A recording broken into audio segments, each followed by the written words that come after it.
പിതാവിനും പുത്രനും പരിശുദ്ധ റൂഹായിക്കും സ്തുതി. ദൈവനാമം മഹത്വപ്പെടുമാറാകട്ടെ. കർത്താവായ യേശു ക്രിസ്തുവിലൂടെ എല്ലാവർക്കും സ്നേഹവന്ദനങ്ങൾ അറിയിക്കുന്നു. അതോടൊപ്പം തന്നെ പരിശുദ്ധാത്മാവ് നമ്മളെ ഓരോ ഇടങ്ങളിലും വഴി നടത്തട്ടെ എന്ന് പ്രാർത്ഥിക്കുന്നു.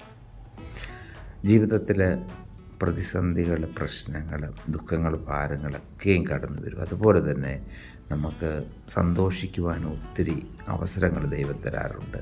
പക്ഷേ പ്രശ്നങ്ങൾ വരുമ്പോൾ മനുഷ്യന് നെട്ടോട്ട് കൂടും, പലരോടും ചെന്ന് സഹായം ചോദിക്കും.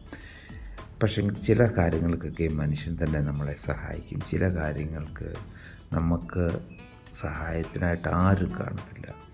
അപ്പോൾ സങ്കീർത്തനങ്ങൾ 121 സങ്കീർത്തനം അതിൻ്റെ 1-2 ഭാഗമൊന്ന് ശരിക്കും ധ്യാനിച്ചാൽ ഈ സങ്കീർത്തനക്കാരൻ ആദ്യം തന്നെ പറയും, ഞാൻ എൻ്റെ കണ്ണ് പർവ്വതങ്ങളിലേക്ക്, അതായത് ഉന്നതത്തിലേക്ക് ഉയർത്തുന്നു.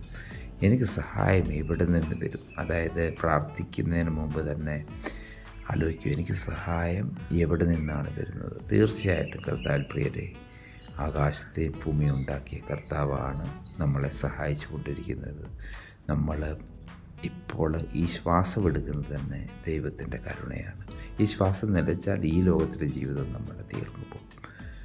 അതുപോലെ തന്നെ നമുക്ക് ഓരോ കാര്യങ്ങളും തക്ക സമയത്ത് മഞ്ഞും മഴയും വെയിലും, അതായത് ഈ ഭൂമിയിൽ ജീവിക്കാനുള്ള എല്ലാ അനുഗ്രഹങ്ങളും കർത്താവാണ് തരുന്നത്. അപ്പോൾ ഈ സഹായം തരുന്ന ദൈവത്തെ നമ്മൾ വിളിച്ചപേക്ഷിക്കണം.